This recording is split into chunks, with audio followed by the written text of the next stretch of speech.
I almost posted one day that being Black is exhausting. and Right. and I was talking about the fact that right now I run a venture capital company. We invest in women of color entrepreneurs, and it takes a Black person 300 meetings to pretty much raise 5 million, where it takes like a white person 20 meetings to raise 30 million. Mm-hmm. And I said, you don't understand that you think that reparations are not relevant because you see me in your same room, and Right. because you see me in your schools, and you see me at your tables, but you don't understand that I had to work 10 times as hard to take this seat.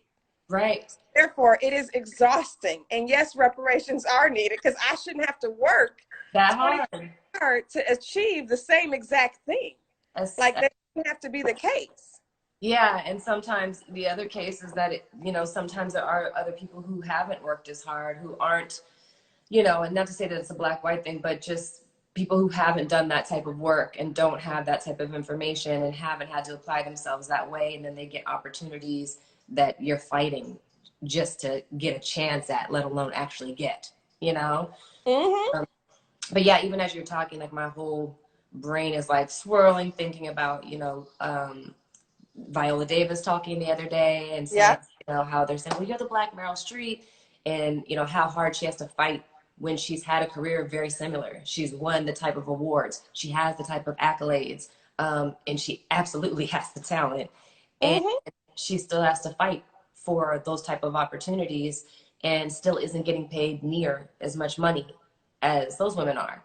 And Yeah. all this stuff is a very real thing, and it just makes my heart sad that like people don't take the time to acknowledge this, and sometimes they make it about, well, black people are just being real dramatic with everything, blah blah blah blah. And it's like, yeah, we can get dramatic for sure. However, when the facts are the facts and the reality is the reality, and you choose to ignorantly not look at it or accept it, or make just blanket statements, it's just frustrating. Yeah. I mean, even in your careers, it's Black women. Well, I'll put it this way: white women get to be superheroes all day long, all the time, all day long, action figures, all of that. And you're like, okay, I'm diverse too. I'm up here. I'm diverse too. I'm an action figure too. I can do all of these stunts too. No, it's true. It's definitely true. One thing I can say is that the world is definitely learning a lesson in empathy.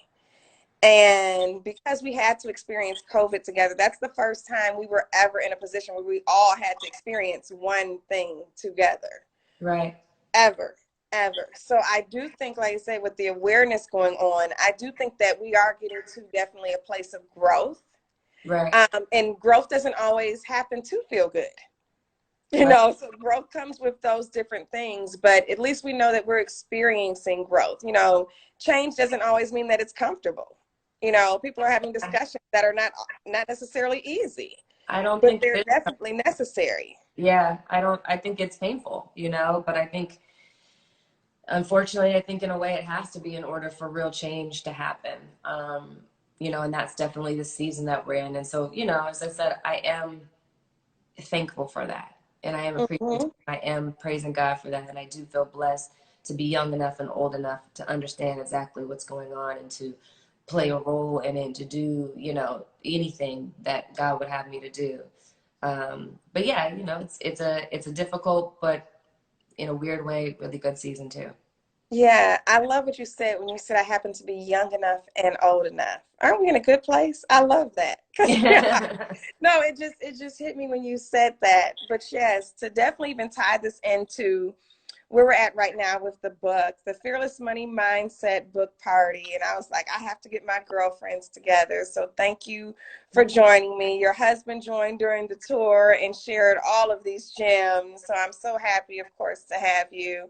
You've always you're Meagan. You're who you are, beautiful inside and out from day one. I'm like, now I think it's going on 15 to 20 years. We've been friends. I'm like, Yeah, girl. you said young enough and old enough. I'm like, oh yes, we're in that stage of life to where we have wisdom and still so many more years ahead. So that is definitely a beautiful space. But the book, The Fearless Money Mindset, definitely deals with your mindset as it pertains to a lot of things. It's not even just about your mindset around money. I just want people to be free in that area, but in your mindset and its state of abundance in general, just Right. living an abundant life in all areas. So right now, what is something that you probably could tell people with so much emotional turmoil on so many different fronts that they could probably be practicing just to maintain a healthy mindset? Yeah. For me, the thing that really keeps me grounded, you know, every day I wake up, the first thing I do is stay away from my phone. First thing I do is I sit up, I pray, I speak affirmations over myself and over my spirit. I remind myself who God says I am, not who I feel like I am in that moment, especially if I'm in a struggle moment. Then after that, I read my word. And I get up. For me, for some reason, making my bed feels like it's just like a peaceful thing that's like setting me for my day. And, you know, I'm like all perfect with the corners and smoothing stuff out and stuff. Yeah. And then, you know, when I get in my car, the first thing I listen to is some form of uplifting or gospel music, something that the first thing that hits my spirit is something that it makes my spirit happy. It makes my spirit full. It reminds me again of who I am. And that really has been a game changer, you know, just doing that every day for like the last 12 years is just like, you know, my life shifted significantly when I started doing that. It was like I was always within myself and who I want to be. And even in moments when I fell out of it, just starting your day and setting yourself that way, you're more likely to stay in exactly who you want to be and be conscious throughout the day. So, Oh yeah, I love it. I'm big on a morning routine. I live by that. I'm big on a morning routine because it does set your tone and energy for the rest of your day. And that is so funny. I never realized what making my bed was giving me until you just said that. So I wish I could even just go up and get off this charger and take a picture of my bed because my bed is made up immaculate. and I have to do it every morning, but I never connected the two of the power that was even in that practice until you said what it was giving you. And I said, Arian, that's what that's giving you every morning, but you just never really processed that. Like yeah, that is a big thing for me. I have to make sure that bed is made up and it has to be made up properly and yeah, right and gorgeous. And it does, it gives me that sense, but I never verbalized it or really analyzed it until you just yeah. expressed It's a weird thing. It's like a control over your space. It's like organization, no chaos. You know, that's how it feels to me when I'm making my bed. My space doesn't have chaos because it's in order, which means I don't feel chaos when I leave home. I feel in order, you know. Yes, I know one thing, like my house has to be clean because I said I never wanted to feel like a to-do list, Right. so I guess that's in correlation with that. I'm the same way about that. I'm like, if I come home to a to-do list, it's going to make me feel like, oh gosh, gotta get done. And I'm like, I already have enough to do in the day. I'm like, oh gosh. But Yeah. yeah, most definitely. People have chimed in on here. Hold on. Hey, Siobhan. She's saying the same thing with making the bed. Hey, Savitri. A lot of people. Hey, Elle. I can't believe I'm glad I just processed that though. Yeah. Yeah, I'm so glad I processed that. But yeah, the book, like I say, The Fearless Money Mindset on Amazon right now. Yes. Yes, I got mine. It, oh, you got your book? Yes, girl. Wait a minute. You Okay. know I Don't, did. don't say. Okay. Wait a minute, Siobhan. I told them, I know why. Okay. You got yours. I know why. Because the divines come with it. Yes.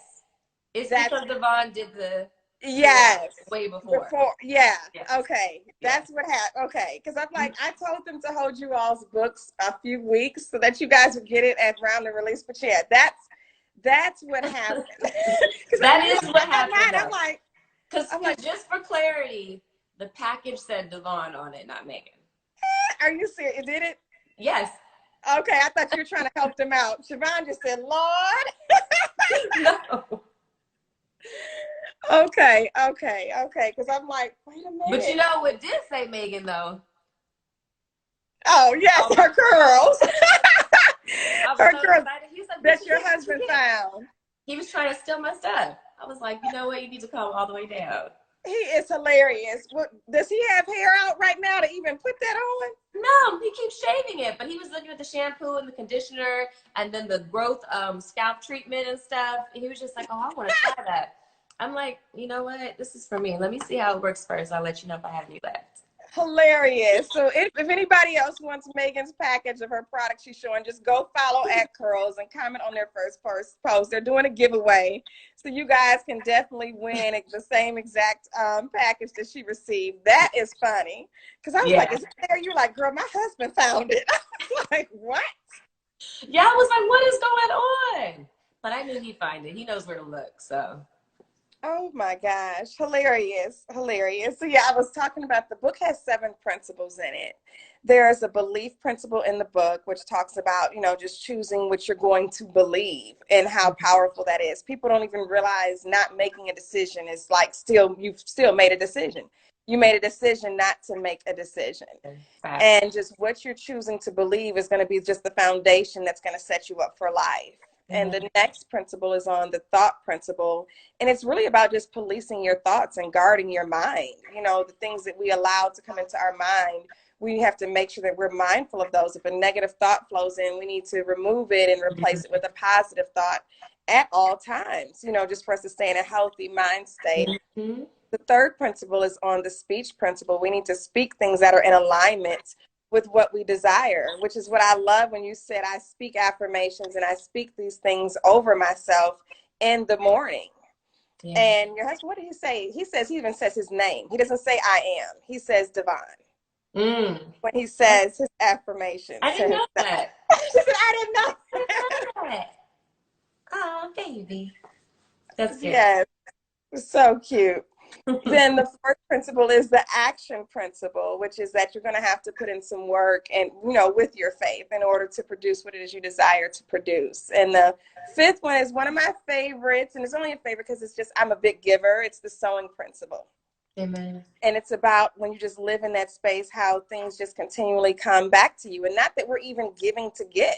It's just that when you bless, Carrie said it best. She said, let's just take it into the agricultural of it. She said, we're planting a seed. She said, that's why it's called sowing. She said, so whether you're doing it in word or doing it in money, you're planting a seed that is going to bloom up into something. It's going to bloom up into a harvest. So I said, I've only worked someplace for 30 days. And after that, I said, before then I was an entrepreneur. I said, and after that, I've been an entrepreneur all this time anyway. I said, it has truly sustained me. Giving has truly sustained my life, and I get blessed. I look up and I'm like, oh gosh, this is coming. Oh gosh, that is coming. And I'm like, you know what? I'm a living witness that principle just exists. Yeah. So that's that principle. The sixth principle in the book is the relationship principle. And it talks about, of course, who you are choosing to keep around yourself. And a lot of the ladies that came on, Carrie had me cracking up because your sister had me crying. Of course she did. Yeah. So she had me in tears. I'm like, Levi, this was not the plan. I don't have time for this.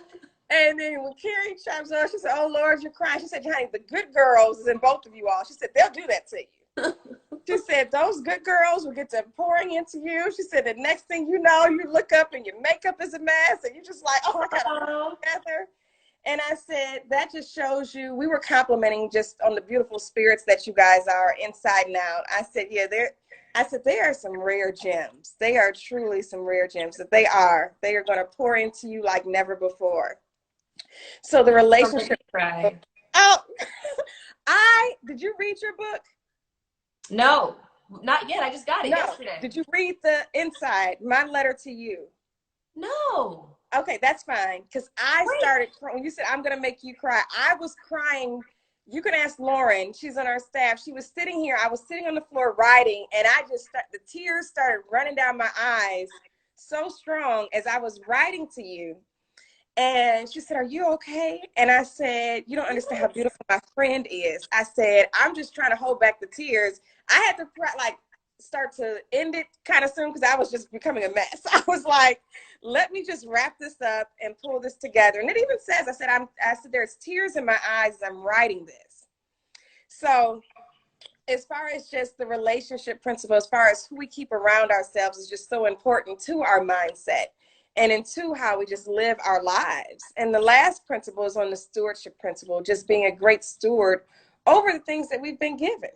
And Megan, you're not gonna cry. You're gonna pull it together because I know I'm trying because I'm like I want to go right upstairs right now and get my book. Oh my gosh, you can. I don't even mind. I hold. You really got this book early. I'm so like my staff chimed in like, oh gosh. Yes, but Can you go get it? Can you yeah. go get it? You can go get it. I'll sit and talk. I'll Oh. talk. Go ahead. So you guys that are sitting here listening, do not forget that we have giveaways. We're giving away products from Curls, our sponsor. She said, oh, please go get the book and read it. Oh, that's so sweet, Jamie. So go follow at Curls and make sure you comment on their last picture. And you guys can win. You're going to qualify to win a Curls collection. Yes, yes, yes. And look to see, yes, yes, yes. You guys are beautiful. I want to just thank you guys all for chiming in off my platform and Megan's platform just to tune in today. Make sure you guys go buy the book that she's about to go get, The Fearless Money Mindset. This is a book party. We're going to turn up after this. DJ Dale is going to come in here, and we're going to have us a good time. But I know we've had like a whole emotional time today just talking about different principles and things going on. Hold on, look what you said. I'm pulling it together. But Megan is coming back and she has her fearless, oh, there she is with her Fearless Money Mindset, her book. Okay, so you let me know. I don't even remember what I wrote, Megan. Okay. Megan, words cannot express my level of gratitude for our friendship. We are going on 2 decades of showing up for each other. I'm trying to hold back tears as I write. You are a beautiful soul, and I'm so blessed to call you sister. Thanks for not just saying sister, but being one. Cheers to making more victories. Sister, love you. I love you too. I had to shorten it up because I was like, oh gosh, I'm losing it. I said I'm losing it trying to get through here. But yeah, I was like, that is like that. What you said though, you know, the reason it makes me emotional is because you said thank you for not just saying sister. Thank you for being one. You know, and it's such a precious thing. Like when you really have women who care for you and who love you and really, really ride for you and are really, really there for you. And they really want to see you win. And yeah, your win is like their win. It makes them happy, like the best thing in the world happened to them when it happens to you, you know? And that's from the heart. And that's something that, you know, there's not a lot of things more precious than that, you know? So no, but I you love are. you and I I appreciate love you it. too. I love you too. And that's who you've been since day one. Since day one. So that's why I'm like, yeah, I just started thinking about that and thinking about, I ran into you at a party and I said, I want you to come to my store in Tallahassee, Florida. And FAMU, you're like, I'm going to support you. And from that day, we have been friends ever since. I was a college student at FAMU, and I'm like, this is just crazy. So I was having that moment as I was writing in the inside of the book. And I said, Arian, you're going to get long-winded, so shorten this up. I said, but what can you say? I said, just say thank you for being, not just saying sister, but just being one. Because so many people say that, sister, or hey, sister, whatever, but no, you truly embody what sisterhood is. You truly show up. You truly give from the heart. You're truly selfless. You're truly supportive. You are that consistently all the time. So thank you. Thank you, thank you, thank you. We're going to wrap up on this. We're going to wrap up. Aventura is on here. She's saying hi to both of us. Hey, Av. Hey, Av, we love you too. Hey, girl, hey. She said exactly. Yes. So thank you so much for supporting you and just being you. And your sister said after this, because she had me all in a mess, she said, we got to get on a girlfriend Zoom She was like, we need to do this. And she said, we're going to tell all our followers to join our girlfriend Zoom. And Yes. we all sit there together with each other. So, yeah, I Uh, told her I'll make it happen. we So, need that. We need that. We just need like a good, genuine catch up with like what's going on with all of us and a little glass of wine or tea or something and just be yes. in our sweatpants with our zit cream on and be like, girl, girl. Yes, I told her I would make it happen. But thank you for joining me today. I'm so grateful. So grateful. Thank you, Love Meagan. you. You guys stay tuned. We have a DJ set coming up. This is a party. I know you guys have been through all the emotions and the tears and everything, but we're going to party in a second. So thank you, Meagan. I love you. Love you too. Take care.